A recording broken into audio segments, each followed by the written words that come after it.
Welcome to another episode of the Unmasked History of Scooby-Doo, the podcast where we delve into the mystery of Scooby-Doo media, getting clues from people who helped bring our favorite mystery-solving dog to life on various platforms, and maybe eating some Scooby snacks along the way. I'm your host, Alexa Lawler. Scooby-Doo, where are you? And it would have been mine if it hadn't been to those meddling kids. Gang, we've just been handed our next mystery. Blasted meddling kids.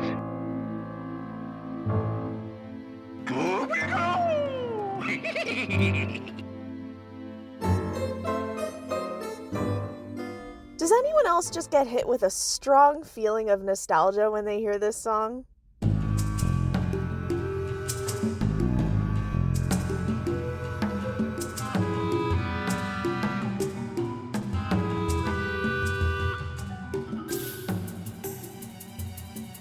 If you're listening to this episode as a Scooby-Doo fan around my age, I feel pretty confident in saying you likely have some fond memories of either the Scooby-Doo CD-ROM games, the Scooby-Doo and the Cyber Chase video game, or maybe even the Scooby-Doo Nintendo 64 video game. I certainly do, and that's why I'm so excited for this next interview. I had the chance to chat with Stephen Geering, composer for 3 video games: the Scooby-Doo Mystery Adventures Phantom of the Night CD-ROM game, Scooby-Doo's classic Creep Capers, and of course, the Scooby-Doo and the Cyber Chase video game.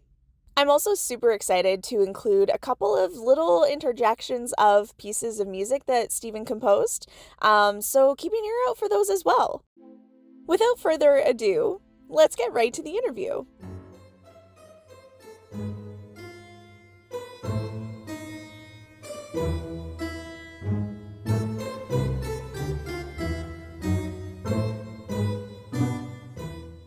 Today, I am joined by Stephen Geering. Thank you so much for joining me today, Stephen. My pleasure, Alexa. So I typically start with 3 questions of Scooby-Doo trivia, if you're ready for that. Sure. The first question that I have for you is, which game consoles were the Scooby-Doo Classic Creep Capers released on? That was N64 and also Game Boy. Perfect. So 8-bit audio, just as an aside. Oh, that's interesting. We'll go into that later. Sounds good. So then for the second question, how many unique worlds were featured in Scooby-Doo and the Cyber Chase? I would say around 10, maybe. Did you count the warp room? Didn't count that one. If you're counting that one, there's 8 for sure. There we go. So I'm close. For the last question for the trivia, Okay. how many games were in the Scooby-Doo Mystery Adventures CD-ROM series? Couldn't tell you. There are 3. The first one was the one I scored. Mm-hmm. And the other 2 were scored by my audio director, Eddie Heidenrich. That's where this started for me, by working at a game developer in the burbs of Chicago, which is a suburb called Schaumburg. And I had, I'm just going to do a little ramp up to, in other words, playing off of your last question. The career that I had previous to my interactive game composer career was based in Chicago as a music composer for commercials for the big ad agencies and littler ones in Chicago, but mostly Fortune 100 broadcast advertising, the Cokes, the McDonald's, the Krafts, that world. And I had done 10 years of that. And then I received a couple of jobs to work on interactive projects for the kiosk for the Atlanta Olympics for the US Postal Service, which was an interactive kiosk scenario, and also the Kodak photo CD. Oh, cool. So these 2, I thought, boy, wouldn't it be great to transition to entertainment, interactive entertainment, as opposed to doing advertising still on and on, which is a 30 to 60 second medium, as you know, 90s at the most. And I realized that this is the kind of music that I had created for these projects that I could play for my friends, like playing, a song from an album, an original creation that you want to share, because they were not an ad. Even if the ad is really cool, right? Even if it's a TV commercial and the score is really cool, it's not the thing that you really can sit down and say, "Hey, listen to this," on an occasion. So I was fascinated by the opportunity that these two projects that I mentioned gave me in creating this kind of music. And so I looked around Chicago. Maybe there's an interactive game developer around there, close by, that I could then seg into. Sure enough, as a matter of fact, Eddie, who I'd mentioned, Eddie Heidenrich, he had been working at a store that sold all us composers our music equipment, musicians and composers. Everybody in the Chicago area would go to this store. And Eddie was one of the salespeople, one of the higher salespeople there, senior salespeople, I should say. And then he transitioned to being audio director at Terraglyph Interactive in Schaumburg. So when I approached Eddie, it was on a basis of us knowing each other, kind of. Not really close friends, but we certainly knew each other. And I said, I want to seg into interactive, keep me in mind. So about 6 months later, Eddie said, how would you like to be our senior composer? And that's how that happened. And that's how I was able to work on those first two Scooby projects, the CD-ROM, in other words, the Learning Company project, and also the N64 project. Before we really dive into the Scooby-Doo stuff, I'd like to take a step back. I want to know how you first got into music, and if composing was a career you had always dreamed of, or how that all came to be. Very good question. It's very different for all of us composers, but oftentimes there's so many similarities that it's a lot of fun. My background in music came from a lot of DNA. My mother was a concert pianist, a Swiss concert pianist. And on my father's side, he had a brother who was a world-famous musicologist and who taught at the university in Bern, Switzerland, and then was teaching in Los Angeles at UCLA. Also, he was invited to teach there. So particularly on my mother's side, I was trained classically on the piano from approximately age 7 on. And this developed into performing for example, for my high school when I got to be a teenager, sophomore, junior, and senior years for the whole school. So I really developed into a classical performing pianist, and also at the same time singing and playing drums in a band, which then segged into just lead singing for a band locally at parties and at clubs, because I loved, the Beatles and the Stones and the Byrds and all of those groups that were coming while I was in high school, which were launching a whole new wave of rock and roll. And so we covered those songs, these bands that I was in. And then I went to college, and I wanted to really get serious about composing music. And my parents were not crazy about it because they knew how difficult a road that is, but they were not familiar from the composer side of things. My mother being a performance artist, meaning classical performer, she didn't know about the ways one can make a living in media, be it TV, film, etc. Certainly not interactive games, because that hadn't happened yet. So she was just going from the standpoint of, I don't know how you're going to make a living doing this, etc. They wanted to encourage me to be a doctor or a lawyer, etc. But the calling was too strong. And so they said, okay, we'll let you study music. So I went off to San Francisco, to the University of San Francisco, and I studied music there and became also a student of a great improvising jazz recording artist, Art Landy, Lande, who had just released an album, Red Lanta, on ECM Records, which featured Jan Gabarek, the famous saxophone and flute player. And so they would perform, Art's group, at the Great American Music Hall there in San Francisco.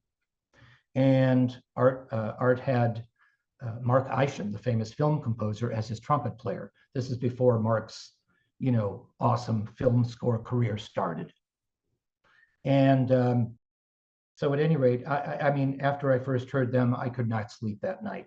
So I asked Art if I could study with him.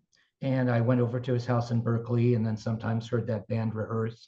And then I hired Art to teach improvisation to the jazz quintet that we had put together, 4 friends and myself, which consisted of me on piano, John Raskin on sax, Eric Chappelle on violin, Kurt Graffey on bass, and Richard Dworkin on drums. So we had this nice quintet. And then I got Art to teach us jazz improvisation, group improvisation.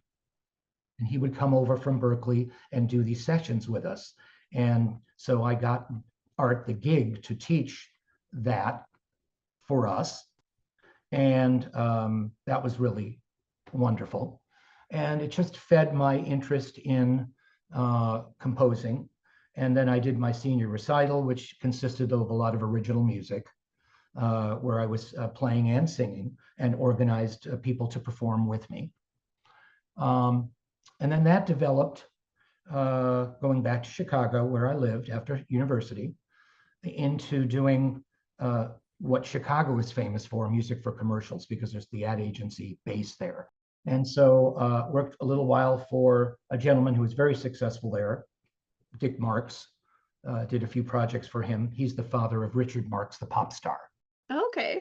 So, and this is before Richard had become a pop star, by the way. And so that was very educational.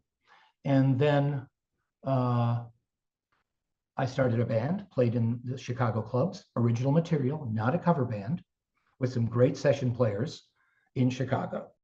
And then a gentleman wanted to produce me and my band, Jim Tullio, famous music producer, legacy producer here, in Chicago, produced many great artists over time, including Richie Havens and many others.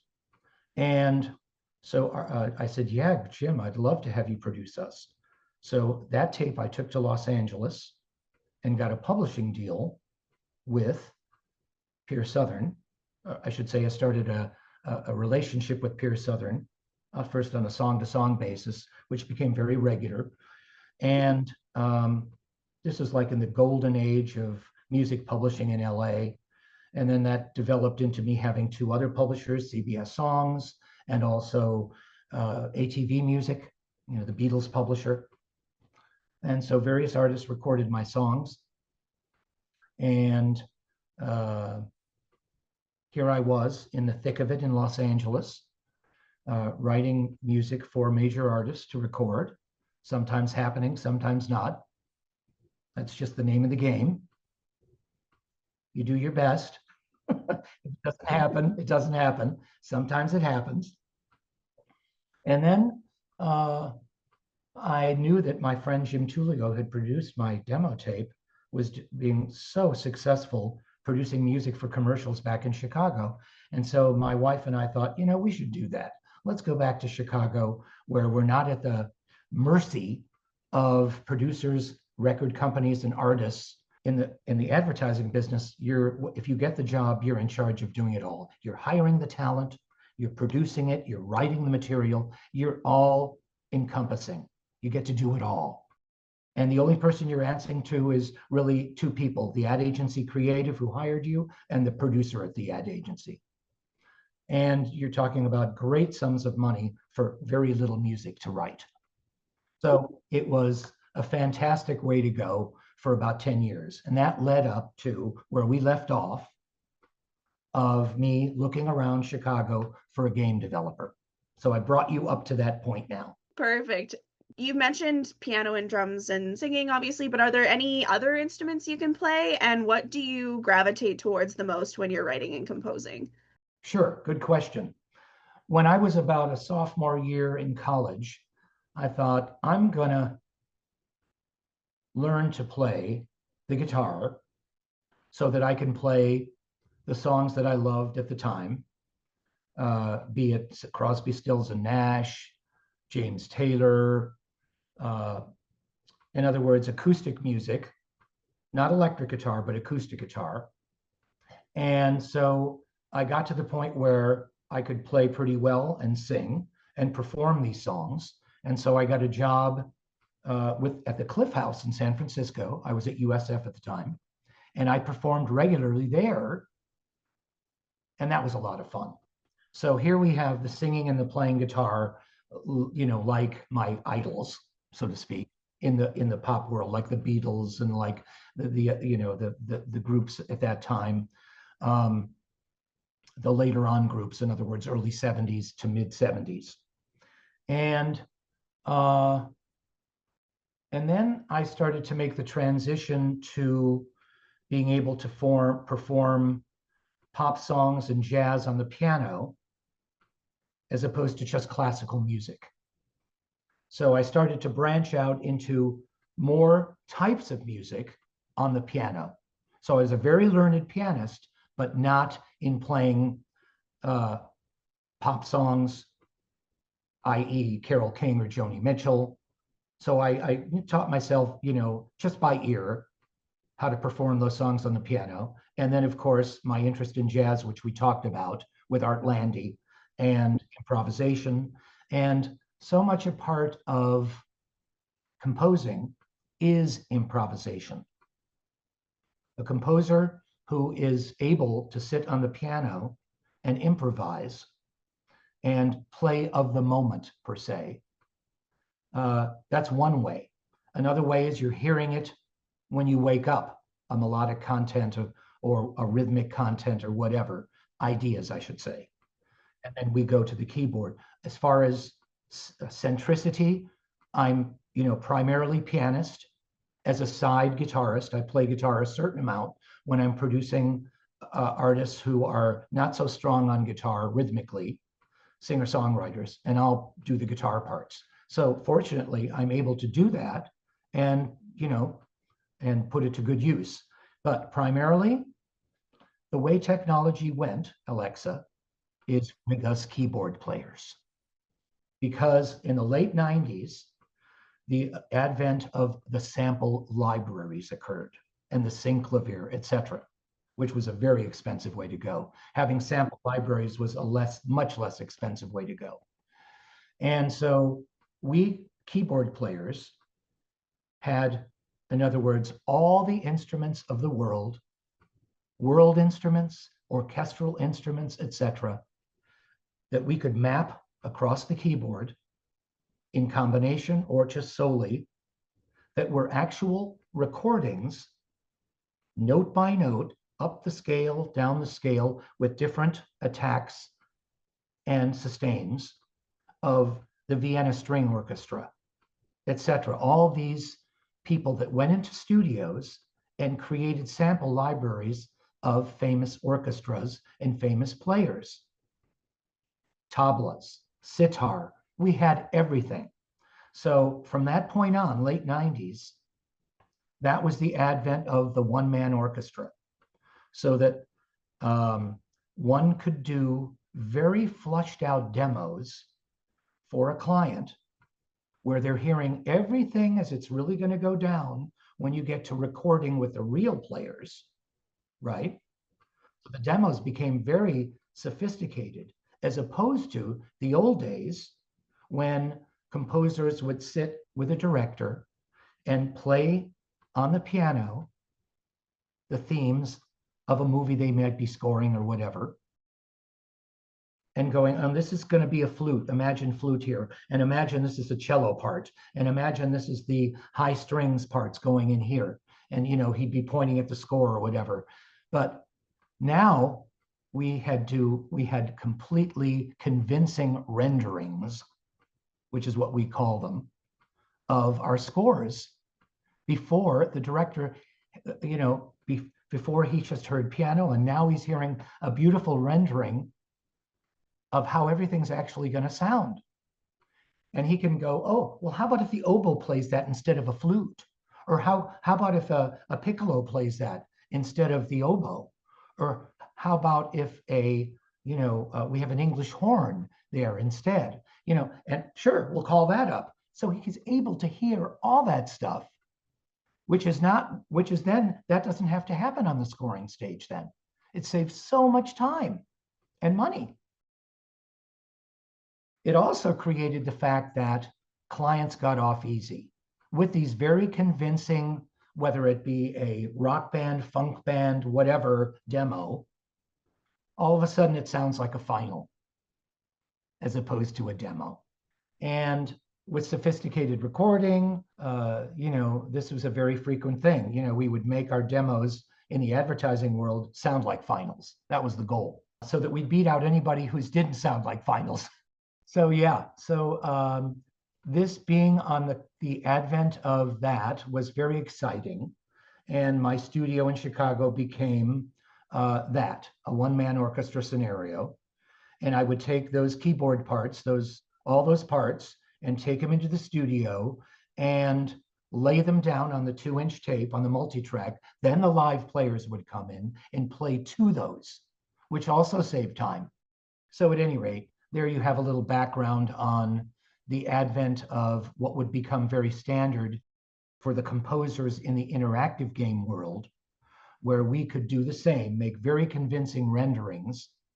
And more often than not, we didn't get budgets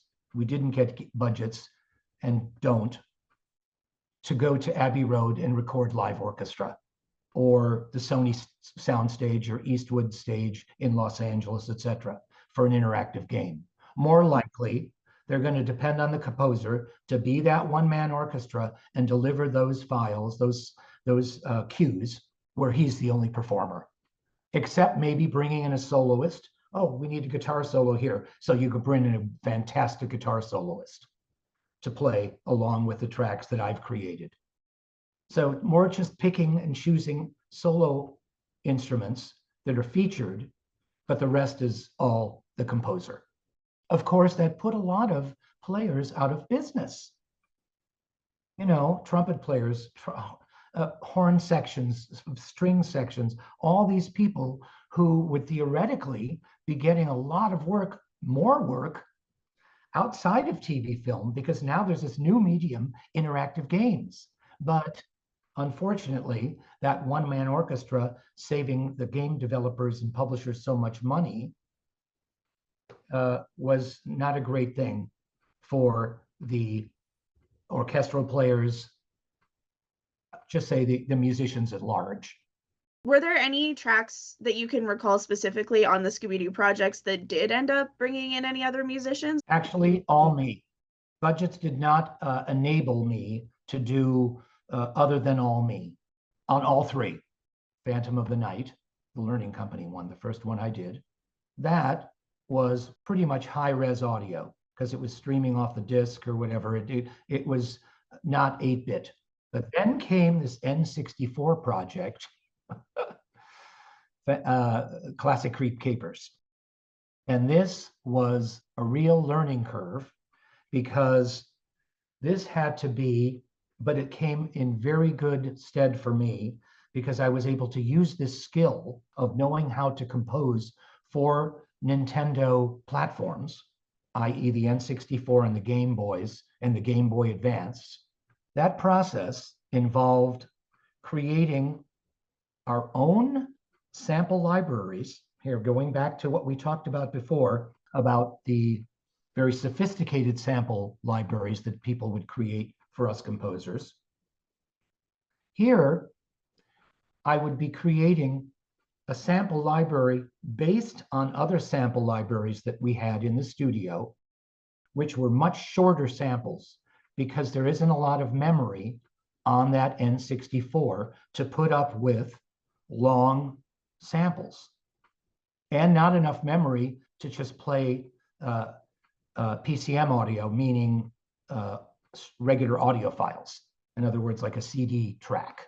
So here you are creating your own sample library, a MIDI file, which then is playing the instruments that are in that sample library that you've created. So this whole incorporation into the SDK, the developer kit, which Nintendo had, and the software development kit, SDK.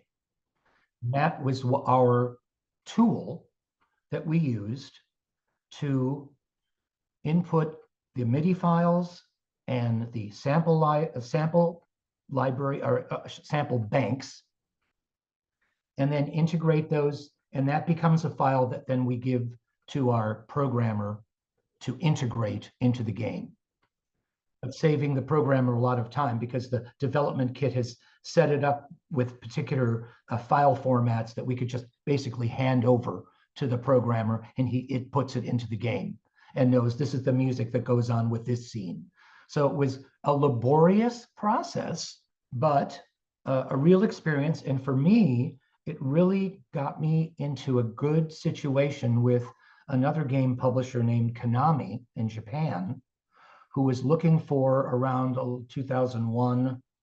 After I left Terraglyph, I did 2 stints at Terraglyph, and in 01, back in Los Angeles in our house in Calabasas, where I had my studio in the house, they needed Konami, and had a Hawaii studio, a composer to do Game Boy and Game Boy Advance titles, and then later DS titles. And it was all with using that skill set that I'd learned with the Nintendo N64.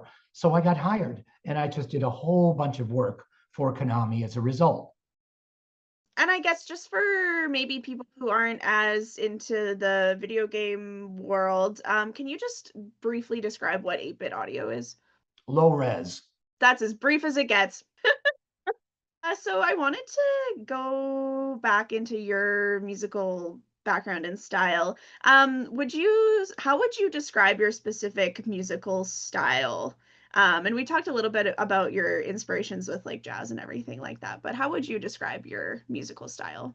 Well, it's a great question for a career composer, because since we're a work for hire entity, be it ad agencies hiring us, interactive game companies hiring us, film and TV companies hiring, they're coming to you with we'd really like to hear a rock score on this, or we'd really like to do a jazz score on this, or we'd really like to do a modern orchestral score a la mid-century modern, or we'd really like to, etc. Now, a person who has got one style, right, ain't gonna hack it. You've got to be versatile. And this is something that one learns by schooling, listening. Doesn't have to be schooling, but certainly listening and studying what you're hearing. Now, then we get to the personalization, though, of the difference between how one person would score a game, even with the direction from the game company and the developer, with specific instructions on style. Well, this leaves a whole lot of room for personalization. That's who is Stephen Geering, right? So what do we do as composers? Well, we have our favorite things that we like to hear, that we feel akin to, that we feel that we have somehow discovered are us over time. Of course, over time, you discover more and more things that are your personal leanings and the kind of things that you like to delve into, and the kind of things that you want to hear yourself doing. And here you become the formation of what? The artist's voice. Because one of the biggest important things for an artist in whatever field, be it painting, dancing, whatever, choreography, is having a voice. You'll hear this over and over again from the great artists of the world. Find your voice. And it's the same thing in the interpretive arts. If you're playing Mozart or Beethoven, it's those world experiences that will make an Ashkenazi or a Horowitz or a Andre Watts or any of these people. Well, they'll play a Mozart piece and it'll sound very different from each of each other's interpretations. And here we have the same music played note for note, yet the tempo is different. The way they're stressing a melody will be different. The expressionism, how much it's in there or not, all of that stuff, the balance between the hands, all these choices that these artists make. And that's what composing is too, making a lot of choices that we have. Okay, should I use this? Should I use that in the orchestration?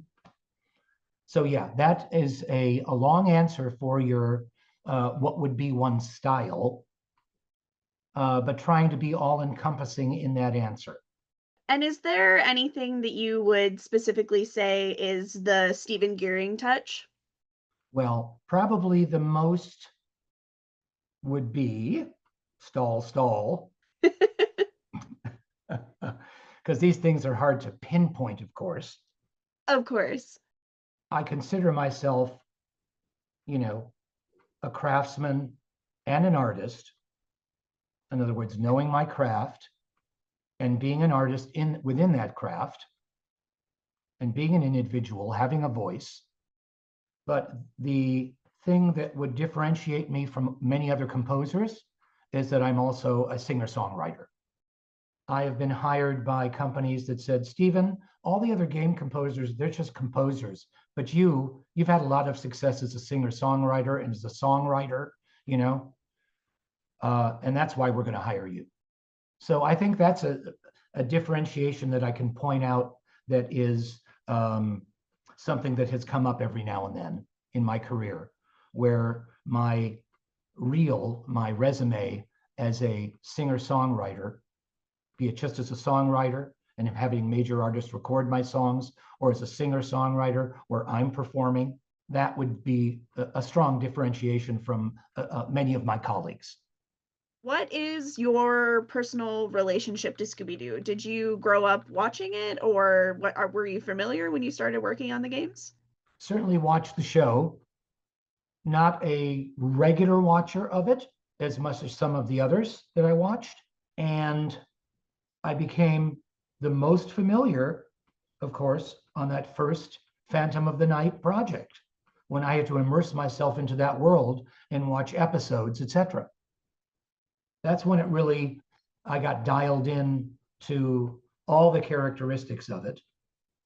And just a couple of years later, they were making live action movies of the show. It was like I was at the beginning of this Scooby-Doo creative surge in the interactive at Warner Brothers. Basically, they could expand the franchise onto interactive, into feature film, live action, no longer animation. So yeah, I was part of that whole expansion thing. Touching on that live action film, when we had spoken before the interview, you mentioned that there was a demo that you had done for the live action film. That first live action movie, right? And I knew the director, and I to his surprise, shot him this song, and it's the Scooby-Doo video. I mean, he's the singer rapper in this song. You could make a beautiful music video with this song of Scooby being featured as the singer, instead of the voice that we hear of Scooby. Here he's singing and rapping. You probably listened to it, right? Yes, I did. Yeah. The part of the song that's really encompassing is, well, Shaggy's got more food on his mind, and with that, I'm not far behind. Big pork chop steaks and hamburger plates, and any other food you can find. Fred likes Daphne a whole lot because he thinks she's really, really hot.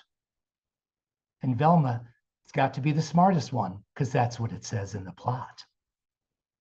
That's a cool little section encompassing all the characters that I put in there. Make my day. While Shaggy's got more food on his mind, and with that I'm not far behind. Big pork chop steaks and hamburger plates, or any other food you can find. Fred likes Daphne a whole lot, and he thinks she's really, really hot. Velma's got to be the smartest one, cause that's what it says in the plot. Hey. So yeah, it would have been lovely to be part of the film, but it didn't happen. I'll just put it that way. I made the effort. It was appreciated in terms of the creative content. It got pitched to the soundtrack people at Warner's, which was nice that it got that far, but it didn't happen. So I got ousted by Outkast, who would just won a Grammy.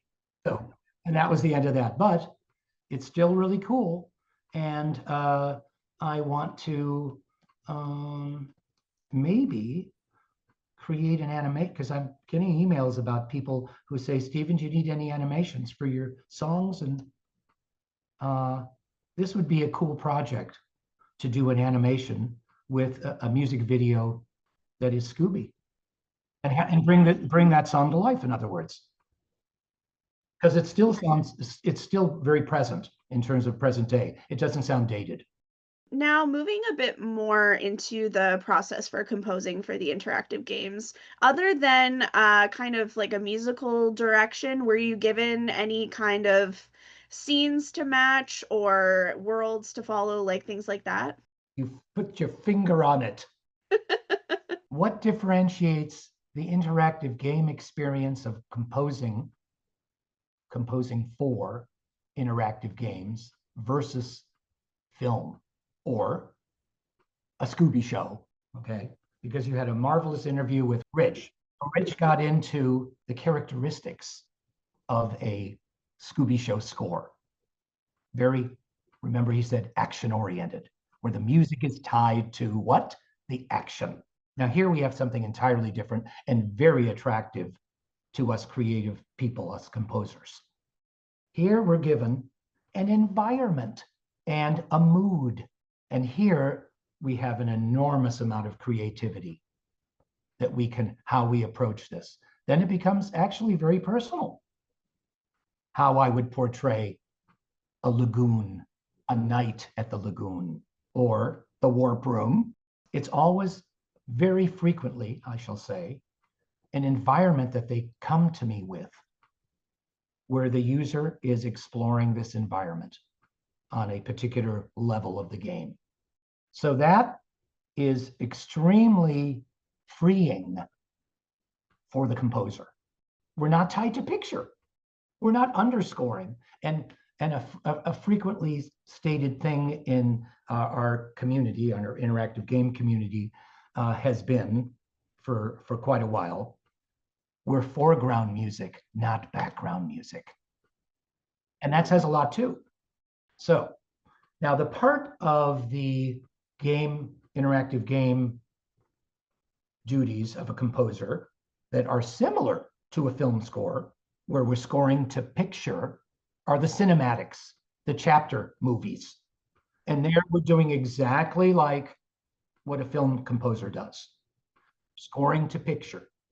Now, in the case of the Scooby, on the N64, you're not on the interactive game side so tied to action, because you don't want to be, because what if your character that you're playing is moving over there instead of over here?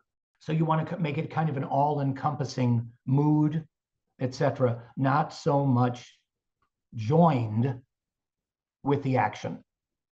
Now, these days, with the sophistication of game audio, being able to be really tied to what the user is doing, what we call adaptive audio, adaptive music, and the ability to take out instruments if the user goes in a certain area.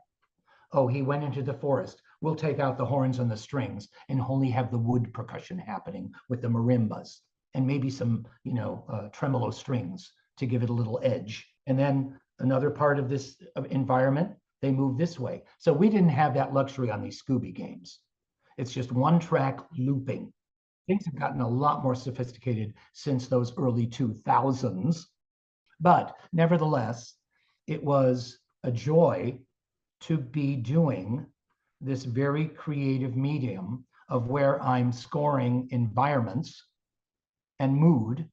And to be more Scooby-centric here, the studying of what Eddie, my audio director, called the studio orchestra, meaning the orchestra that was used to score the TV show.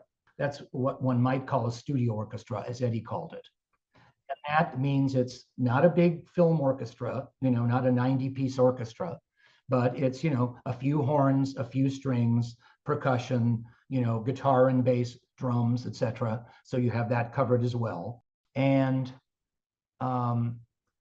listening to the Scooby Show music and getting the gist of the characterization of the music in general, the kinds of techniques that composer used for the show, those sliding trombones, that stuff, or all these different things which are very Scooby-like to that show.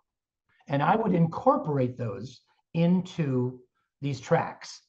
They wouldn't be the thing of itself, like tied to the action in the show, which is very pointillistic. This for that, for this, as they say in painting, pointillistic. It's a good term for music too, when something is, this event is this, and this event is for that, and this event, it's broken down like that, as opposed to a overall mood environment track, where we'll insert some Scooby elements. So you go, oh, this is Scooby. Just on hearing those trombone riffs or other things which are glissandos, etc., things that are Scooby-centric musically to that show, to the original show. So I learned those things and incorporated them into the music in each of these games, because you had to. It's the characterization of that show. And particularly for that N64 game, a lot of the environments and worlds are specifically based off of specific episodes. So when you were working on that, did you go into those episodes specifically and see what they were working with on the music tracks? I don't think so.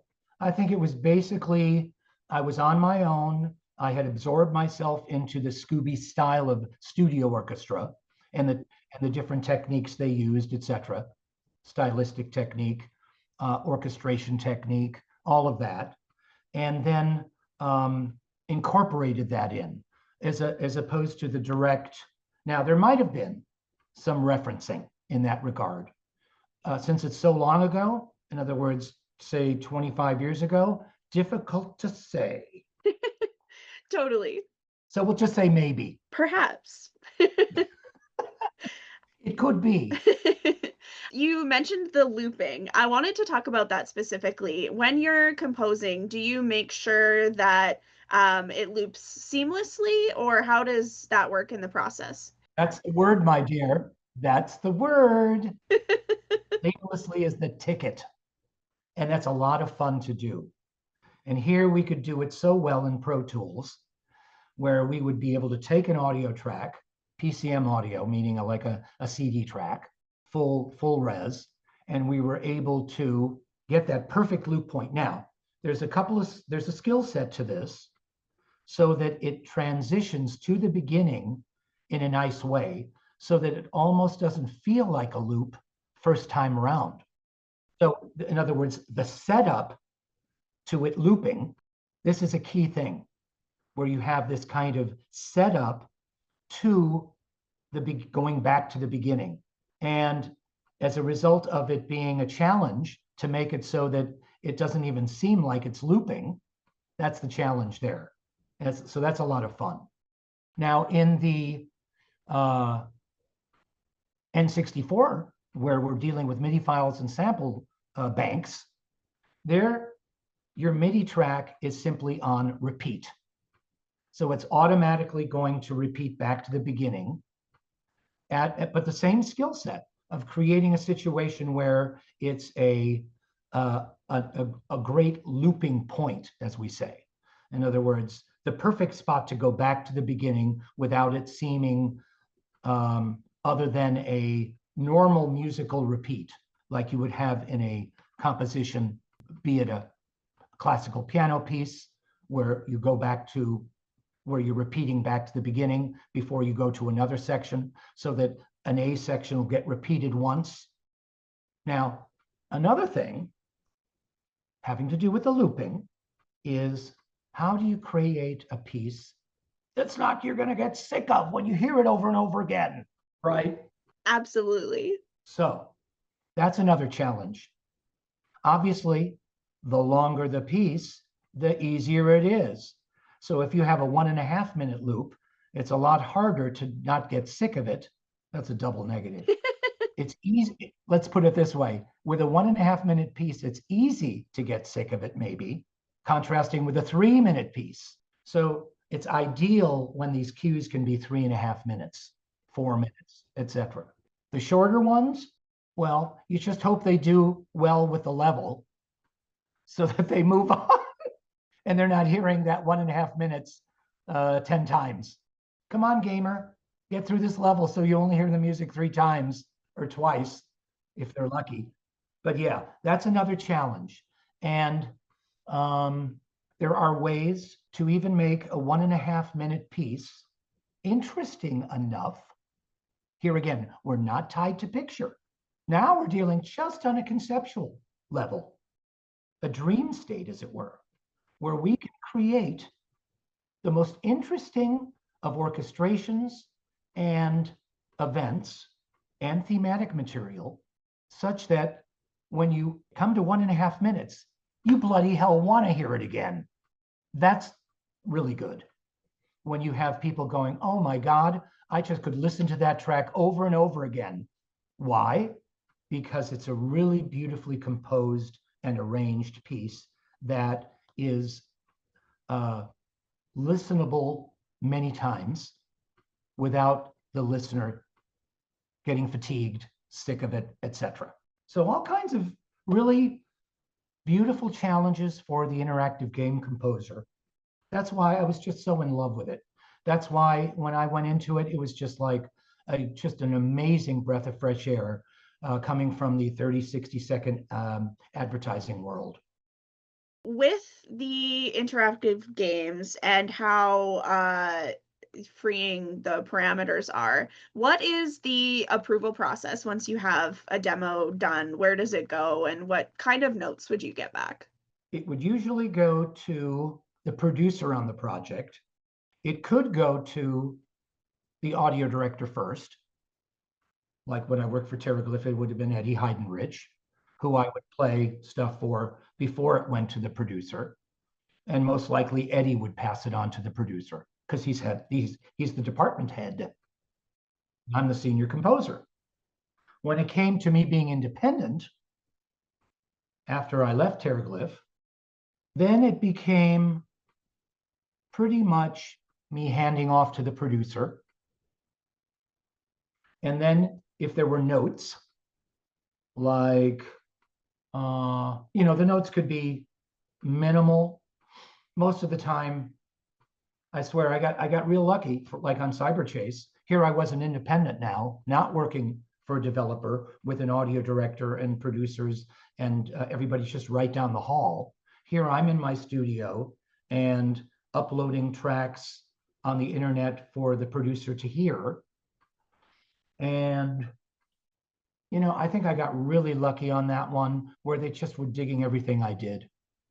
And this comes from, one, having a real love for what the game was going to be about in terms of the environments that I was going to score, and having had the experience of done 2 previous games. By that time you got it down as far as what is characteristically Scooby, and how this project is going to be different, and what it demands, and what that's going to allow me to do. So yeah, that was very few notes. Being so long ago, there's no way that I can remember. But as far as the handoff being an employee at an interactive game company is a little different than when you're a production company and music production company, a composer, and handing off to a game developer. And usually that's going to the producer. And it's the producer at the game development company or at the publisher who's going to get back to me with notes. Now, if there's a music department, like an EA, Electronic Arts, then the music guy, the head of the music department, will contact me and give me notes, both beforehand about what I should be shooting for and afterwards if there's anything I've missed. So yeah, it just depends. But normally you're handing off to a producer as an independent, and then you're handing off to your audio director. He listens, he goes, yeah, that's cool. I'll share it with the producer. Producer says, yeah, that's cool. But as I said, here, it's a much more leisurely pace. There's much less tension involved.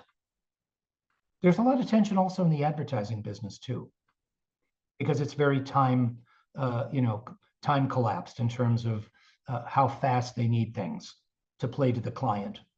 And for them too, those people that work at those ad agencies, they got to work weekends often. I mean, they're on salary, so they get pushed. They make the most of them, in other words. They're working weekends and stuff so they can make a presentation on a Monday all the time. At least it used to be. I would assume still. So that's a much more pressure-oriented thing. There's just so many great things about the game industry from a composer's standpoint. So you mentioned in advertising you'd be given like a 30, 60, or 90. Were you given any parameters for the length of a piece of music? Yeah, we were. These are going to be 1.5-minute loops. These are going to be three, like when I did Magic the Gathering, it's like 3.5-minute loops. When I did that for Atari, which was, by the way, the first console game to have an all surround score. Oh, cool. Just saying. It wasn't Halo. Okay? Because Marty told me, Marty O'Donnell. We beat him. No, we didn't beat him, but they didn't get to do it on Halo. But on Magic the Gathering, we got to do it. Or not just the cinematics were all in surround, but all the in-game music was all in surround. Now, there, I think, is a PC game for Mac that was the first surround score interactive, but the first console full surround score was Magic the Gathering Battlegrounds. But that's not a Scooby thing. Still very cool. That's just an aside. But yeah, it was cool to be able to work on that franchise over 3 games. The only other franchise that I worked on as many was Frogger, and Lost in Blue was two games. In advertising, many Coke spots, many Sprite spots. There you're working in the ad world. If they like what you do, they just keep coming back, and you're working on brand new ideas for these commercials. And in my case, because my Sprite theme was successful, TV and radio, the ad agency said, okay, we want to do the SOS band. We want to do Tony, Tony, Tony. So go and produce them in New York, LA. So here I got to go to Soundcastle in LA, Power Station in New York, producing these artists singing my song. Cool. So that was really my favorite part. One of my favorite parts, I should say, of working in that industry was being able to produce major artists performing what I composed and going to far off places. I was in Chicago at the time to do that. Very different than being in your own studio, one-man orchestra doing the game thing, not hiring any outside musicians, but it's all you.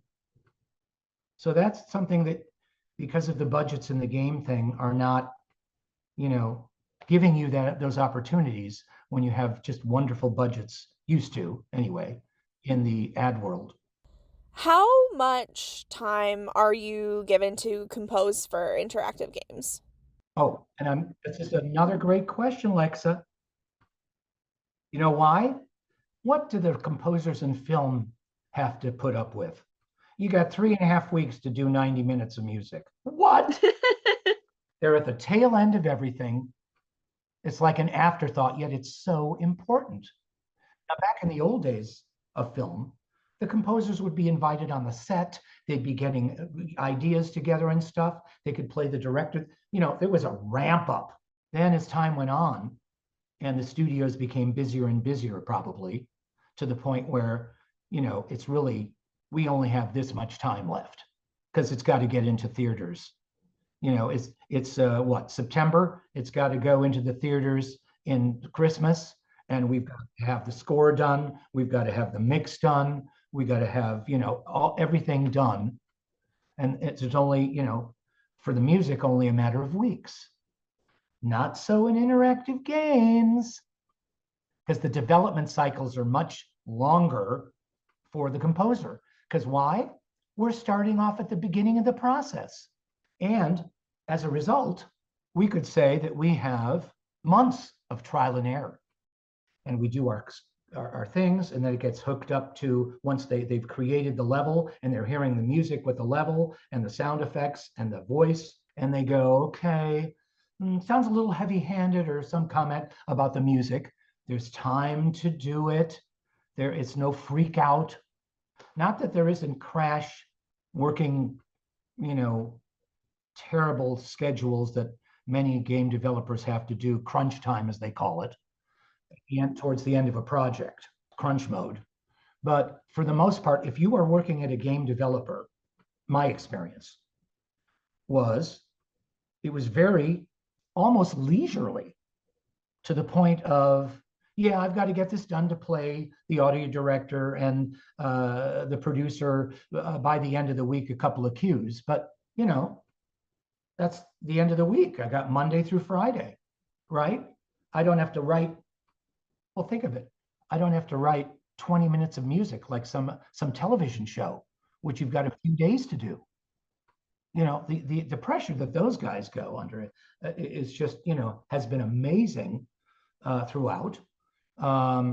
So this was another great thing that film composers, for example, got to experience when they started to get hired to do music for games. The more long development process that enabled them to take their time in composing the music, given more time to do their thing, to deliver, and find their voice for the game and all of that. Because these things do take time.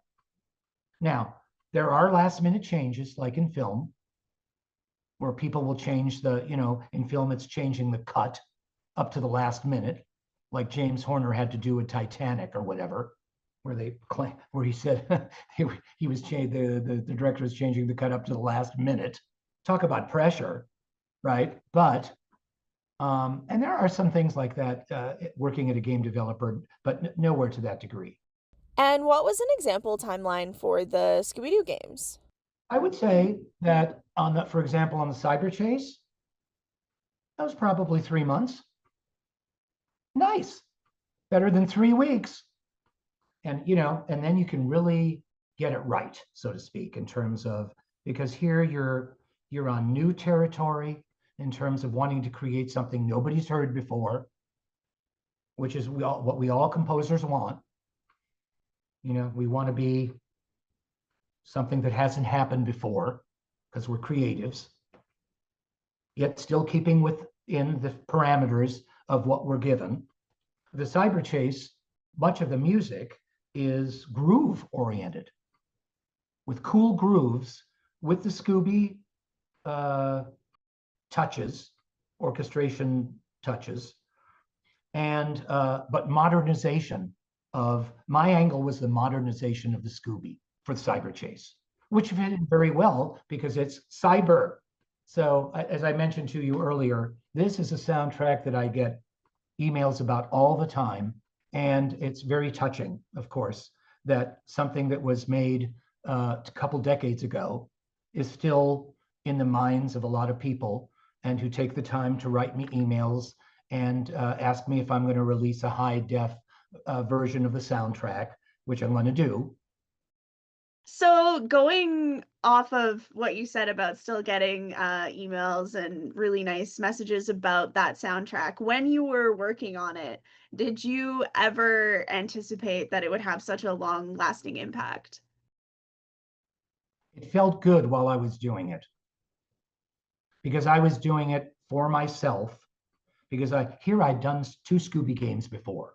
So I knew the drill as far as the style of certain things I needed to incorporate. But then, now let's make a statement that is a different track that's never been done on a Scooby game or a Scooby show, except for maybe a song where you get a groove. So yeah, not to mention the instruments that I used, loops, drum loops.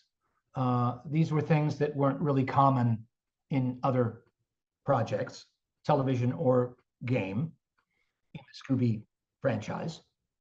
So yeah, I had the feeling I was doing something new, and you never know if something is going to be sounding great to people 10 years from now, or moreover, sounding good to you 5 years later, or you're going, I don't want to hear that again, or whatever.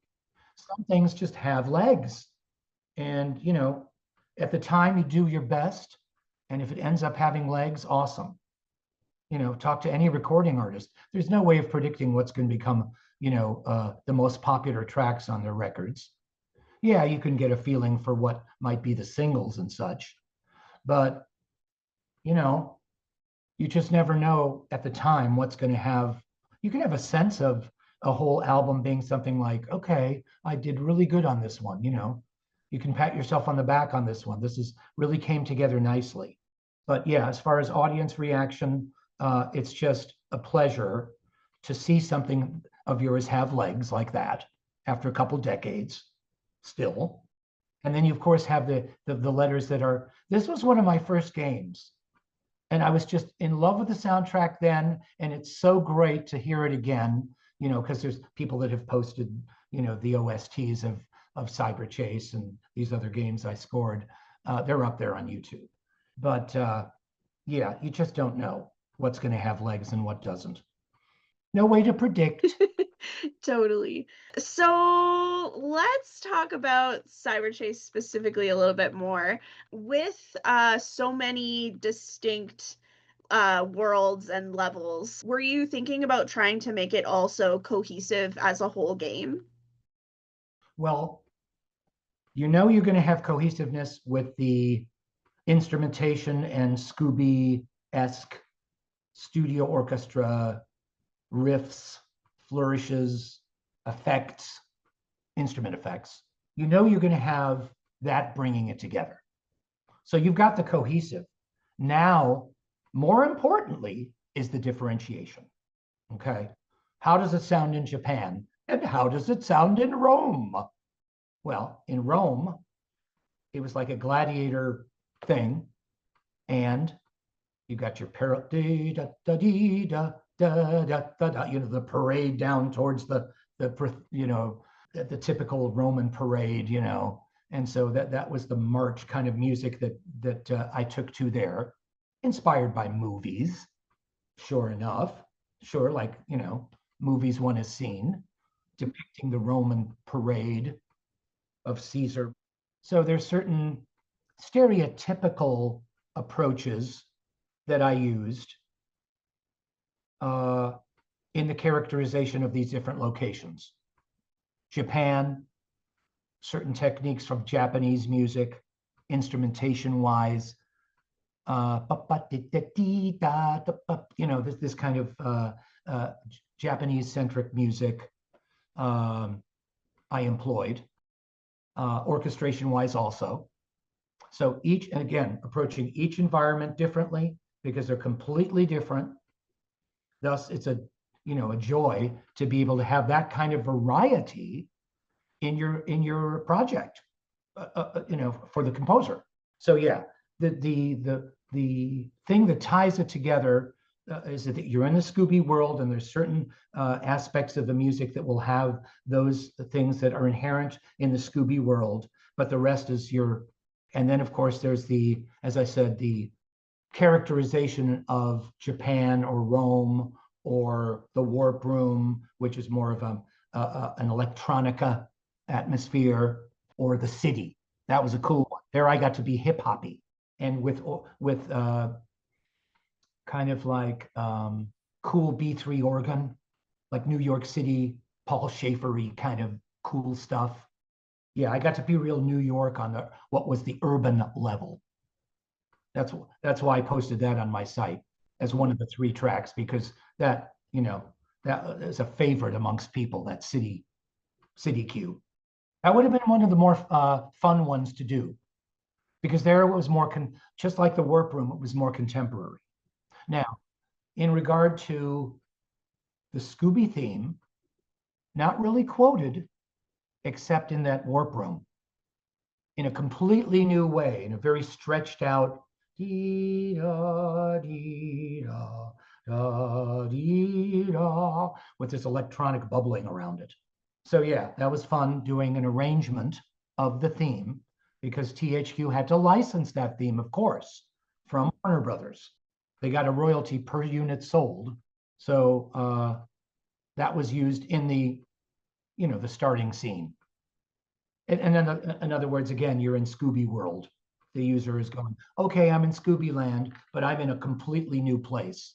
I'm in the warp, in a modern, you know, in a super modern space age thing, which was a cool assignment then too, right?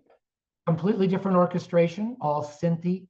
And do you have a favorite track from any of the Scooby projects but Cyber Chase, since we're talking about it? It might be the city one from Cyber Chase, the urban.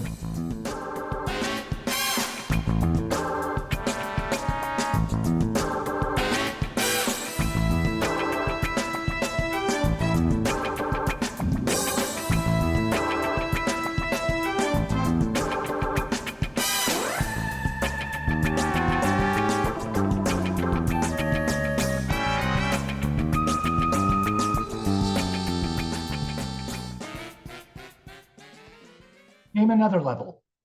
Name some levels on the Cyber Chase thing, bringing me back. The amusement park. Okay.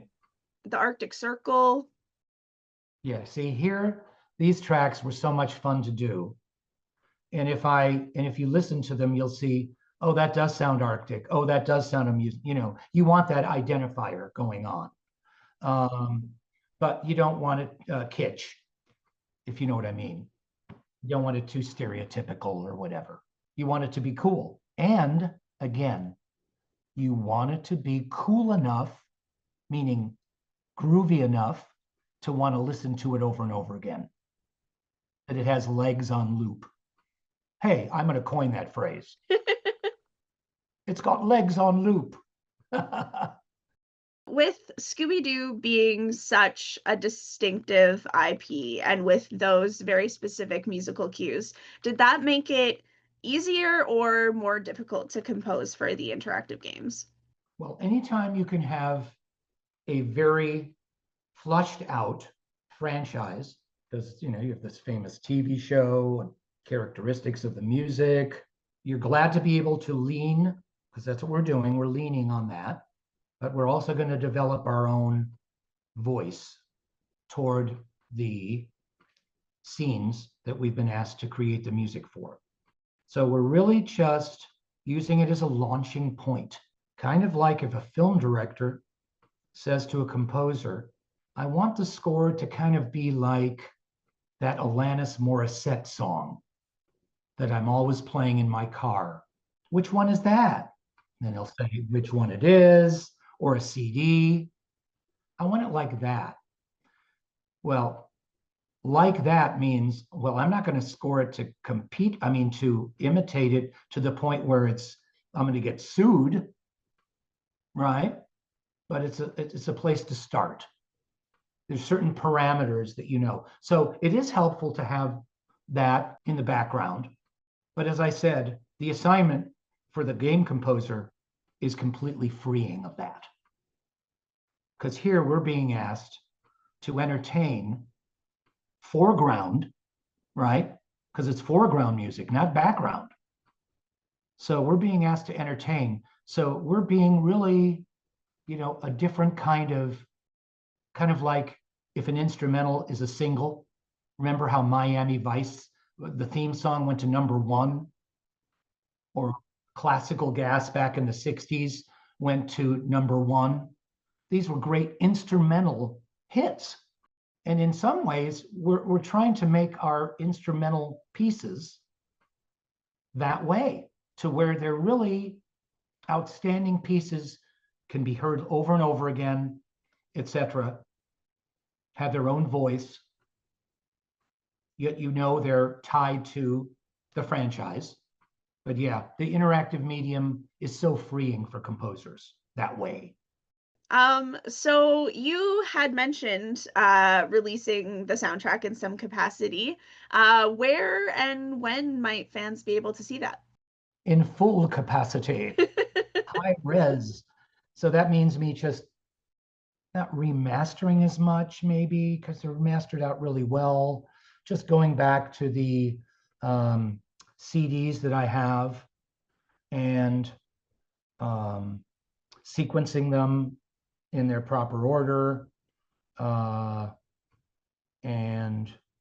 then posting them online. I mean, and then releasing via my distributor to all the streaming and digital stores. So streaming, and so buying and streaming, and then it'll be out there at least that way, as opposed to just on YouTube. Just for listeners' sake, this was because the rights had reverted back to you. Is that correct? I checked it out. It sure is a very nice thing when that happens. Kind of because now there is one aspect. The control room, warp room, does incorporate the Scooby theme.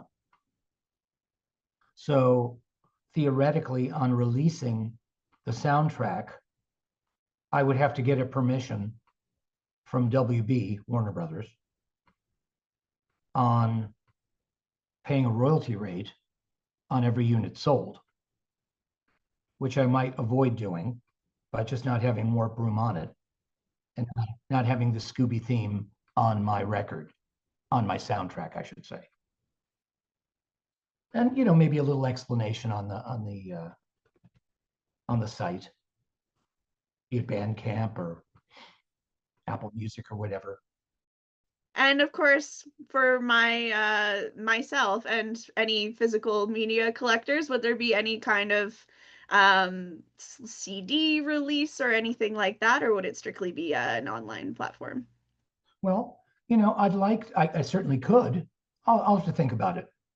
I've been releasing my songs and albums on the digital stores and the streaming services now for quite a while. And so we'll see if I want to do a physical, if I want to get physical. Ha ha. Just to clarify, would this strictly be for the Cyber Chase, or does that include the N64? No, it would be Cyber Chase only, because that's long enough. That's a good amount of music. And it's the best Scooby project I did. Why do you think that a cartoon and just the entire property of a mystery-solving dog has lasted over 50 years now? Because they're driving in a psychedelic van.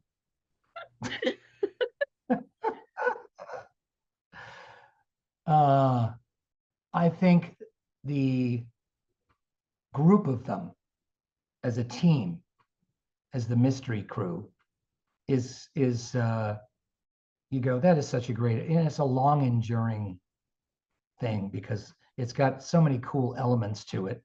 They all have different personalities.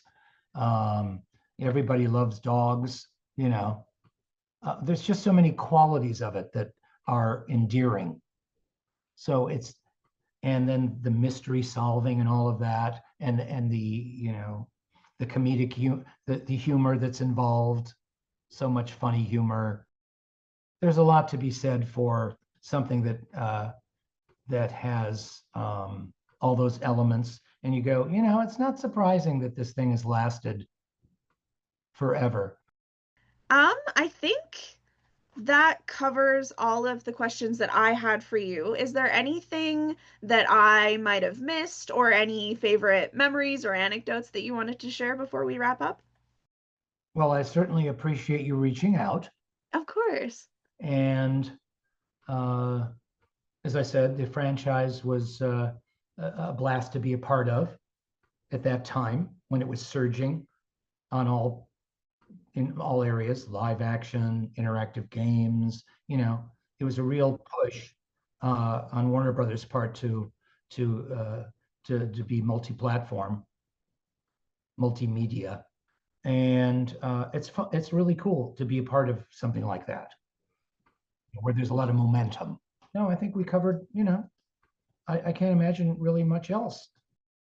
Before we wrap up here, where can people find you and your music?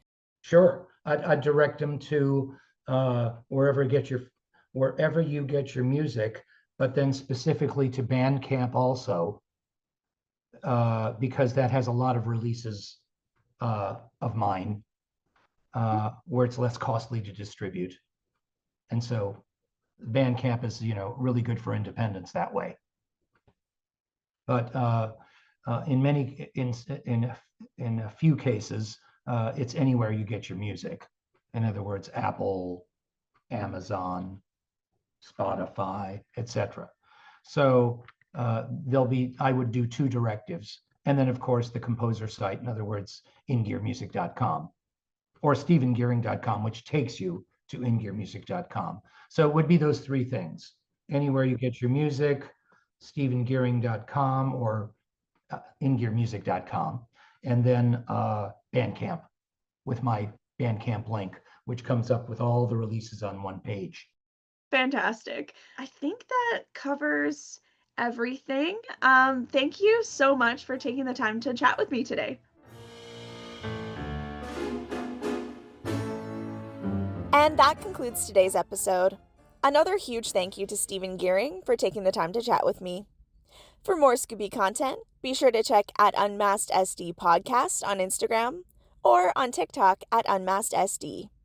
You can also always find the podcast at unmaskedsdpodcast.com. If you liked this episode and want to hear more, also make sure to check those social media channels or the website. Or you can listen to older episodes wherever you like to get your podcast fix. Thanks for listening, and keep an ear out for the next episode. Scooby-Doo!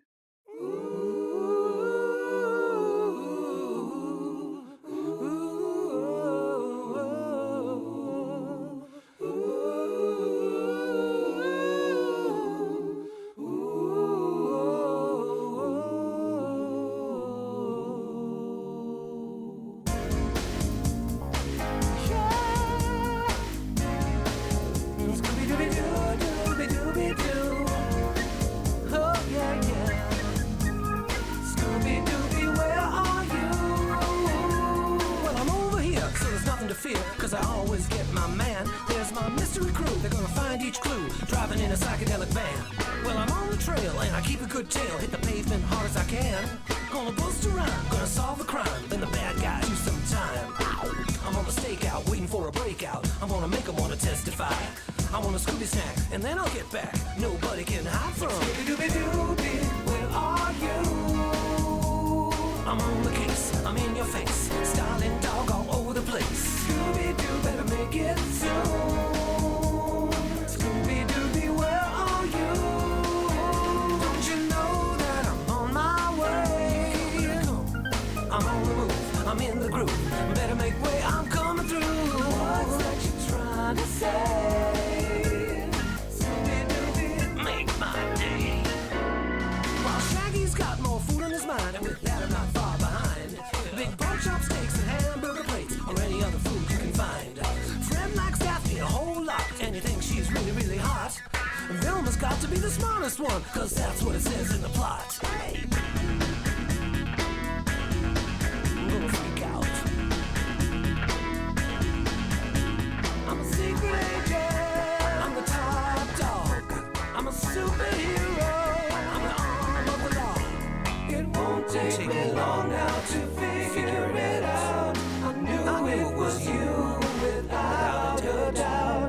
keeping some secrets, been telling some lies, been sneaking around with that phony disguise.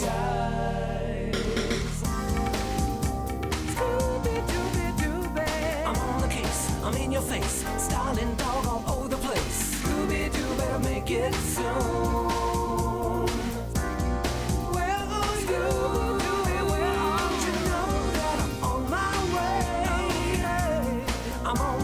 I'm in the